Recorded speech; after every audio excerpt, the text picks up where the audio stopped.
নমস্কার। ২০২৬-এর mega fight এখন দোরগোড়ায়। বাংলার তখত কি তৃণমূল হাতেই থাকবেন নাকি পরিবর্তনের হাওয়া বইবে? গেরুয়া শিবিরে আজ আমরা আলোচনা করব বাংলার সেই 10টি হেভিওয়েট আসন নিয়ে, যেখানকার ফলাফলের দিকে তাকিয়ে আছে গোটা দেশ। নন্দীগ্রাম ও ভবানীপুর দুই প্রধান লড়াইয়ের এখানে সবার আগে নজর থাকবে ভবানীপুরের দিকে। মুখ্যমন্ত্রী মমতা বন্দ্যোপাধ্যায় এই দুর্গ কি এবারও অক্ষত থাকবে? অন্যদিকে উত্তাপ বাড়ছে নন্দীগ্রামে, গতবারে সেই রুদ্ধশ্বাস লড়াইয়ের পুনরাবৃত্তি কি এবারও দেখা যাবে? বিরোধী দলনেতা শুভেন্দু অধিকারী গড়ে তৃণমূলের কামব্যাকের সম্ভাবনা কতটা, তা নিয়ে চুলচেরা বিশ্লেষণ। ভাঙড় ও সন্দেশকারী নতুন সমীকরণ এবার নির্বাচনে অন্যতম গুরুত্বপূর্ণ ফ্যাক্টর হয়ে দাঁড়িয়েছে ভাঙড় এবং সন্দেশকারী।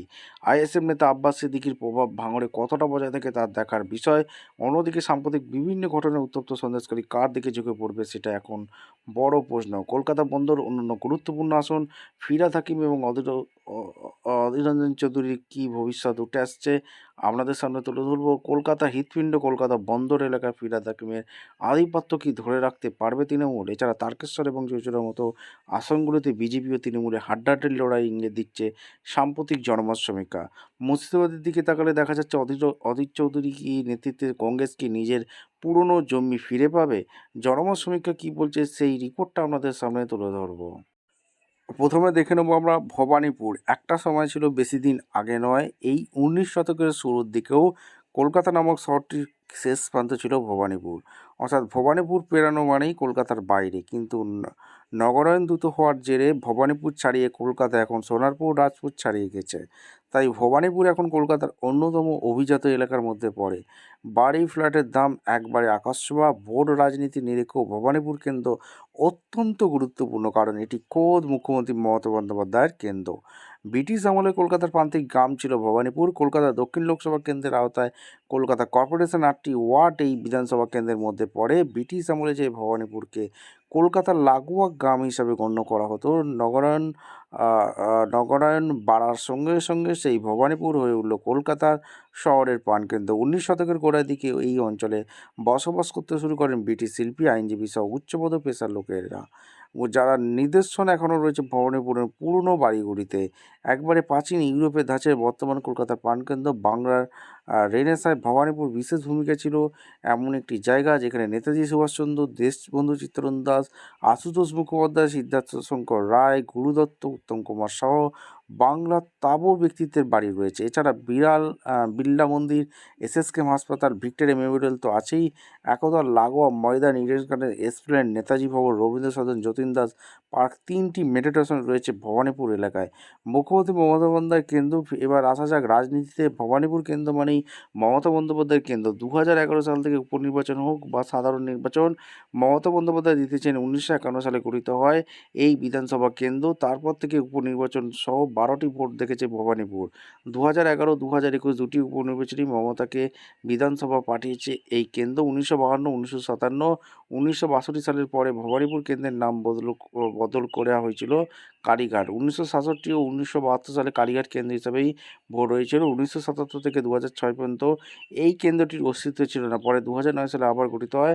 2009-এর লোকসভা ভোট ও 2011 সালে বিধানসভা ভোট ছিল ভবানীপুর কেন্দ্রে। কে কতবার ভোট জিতেছে? ভবানীপুর প্রথম থেকে টানা 5বার জিতেছিল কংগ্রেস। একবারই ওই কেন্দ্রে সিপিএম জিতেছিল। 1957 সালে ভবানীপুর কেন্দ্রে জমিতে ছিল কংগ্রেসের সিদ্ধার্থ শঙ্কর রায়। পরে 1962 সালে নির্দলীয় হিসেবে লড়েও জিতেছিলেন তিনি।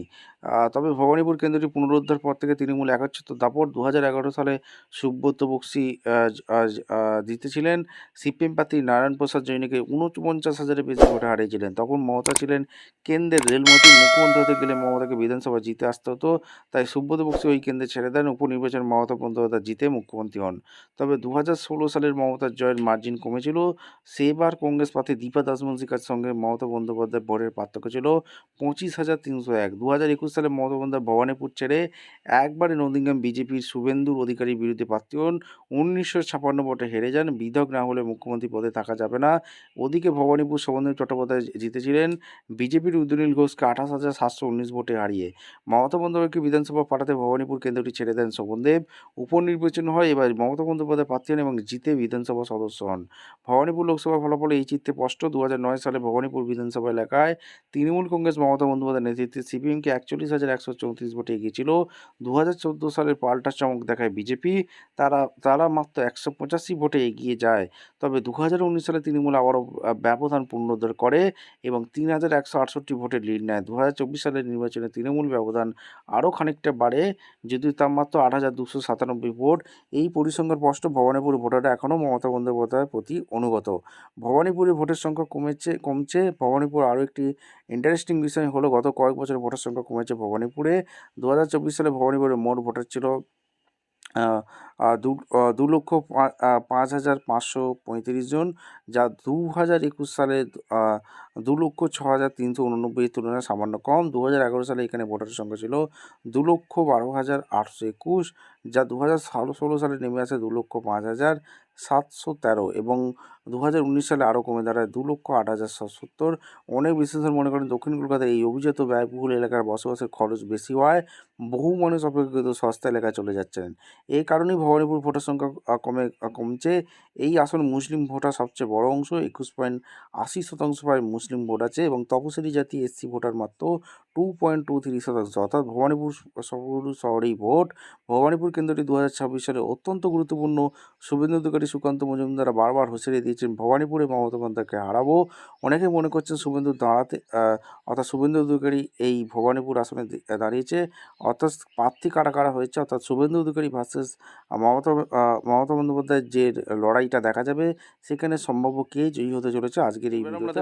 ভবানীপুর প্রার্থীদের তালিকা।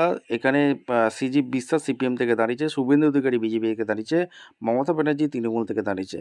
এইবারে সম্ভাব্য জয়ী হতে চলেছে কে, অর্থাৎ মমতা ব্যানার্জি তৃণমূল কংগ্রেস প্রার্থী এবারে ভবানীপুর আসন থেকে বিপুল ভোটে জয়ী হতে চলেছে। এইবার আমরা দেখে নেব নন্দীগ্রাম প্রার্থীদের তালিকা। এখানে সিপিএম থেকে শান্তিগিরি দাঁড়িয়েছে, শুভেন্দু অধিকারী বিজেপি থেকে দাঁড়িয়েছে, পবিত্র কর তৃণমূল থেকে দাঁড়িয়েছে। আগের বারে 2021-এ এখানে শুভেন্দু অধিকারী কিন্তু জয়লাভ করেছিল, মমতা ব্যানার্জি কিন্তু হেরে গিয়েছিল। এইবারে খেলা ঘুরতে চলেছে। পবিত্রকর তৃণমূল প্রার্থী খুব সামান্য ভোটে হলেও এগিয়ে থাকছে। আপনারা অবশ্যই কমেন্ট সেকশনে ব্যক্ত করবেন নন্দীগ্রাম আসনে কে জিততে পারে। এইবার আমরা দেখে নেব ভাঙড় প্রার্থীদের তালিকা। বিজেপি থেকে জয়ন্ত গায়েন দাঁড়িয়েছে, শওকত মোল্লা তৃণমূল থেকে ভাঙড়ে দাঁড়িয়েছে। এবার আইএসএফ থেকে নওশাদ সিদ্দিকী দাঁড়িয়েছে।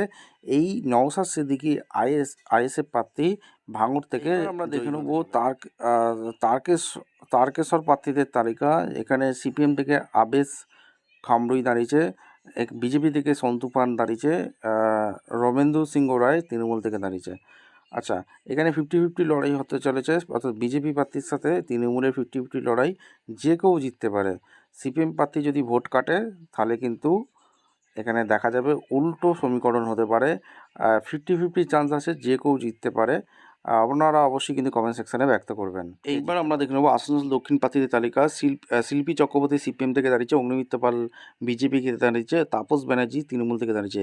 এইবারে তাপস ব্যানার্জি বিপুল ভোটে জয়ী হতে চলেছে আসানসোল দক্ষিণ বিধানসভা কেন্দ্রের। আগের ভোটের ফলাফল, অর্থাৎ ফিরহাদ হাকিম জিতেছিল, এইবারও ফিরহাদ হাকিম বিপুল ভোটে কলকাতা পোর্ট থেকে জিততে চলেছে। এইবার আমরা দেখে নেব চুঁচুড়া বিধানসভায় কে জিততে পারে। আগেরবারে অসিত মজুমদার দাঁড়িয়েছিল, এইবারে দেবাংশু ভট্টাচার্য দাঁড়িয়েছে। দেবাংশু ভট্টাচার্য চুঁচুড়া বিধানসভা থেকে এবার জিততে পারে বিপুল। এইবার আমরা দেখে নেব সন্দেশখালী প্রার্থীদের তালিকা। 2024-এ সনদ সর্দার দাঁড়িয়েছে এবং ঝর্ণা সর্দার তৃণমূল থেকে দাঁড়িয়েছে। ঠিক আছে, এবারে তৃণমূল প্রার্থী খুব সামান্য ভোটে হলেও সন্দেশখালী থেকে জিততে পারে। আপনারা অবশ্যই কমেন্ট সেকশনে ব্যক্ত করবেন সন্দেশখালী থেকে এবারে কে জিততে পারে। আপনাদের সামনে তুলে ধরলাম 10টি হেভিওয়েট কেন্দ্রের সম্ভাব্য কে জয়ী হতে পারে। আপনারা অবশ্যই কমেন্ট সেকশনে ব্যক্ত করে দেবেন কে সম্ভাব্য জয়ী হতে চলেছে। দেখা হচ্ছে কোনো পরবর্তী ভিডিও। ধন্যবাদ।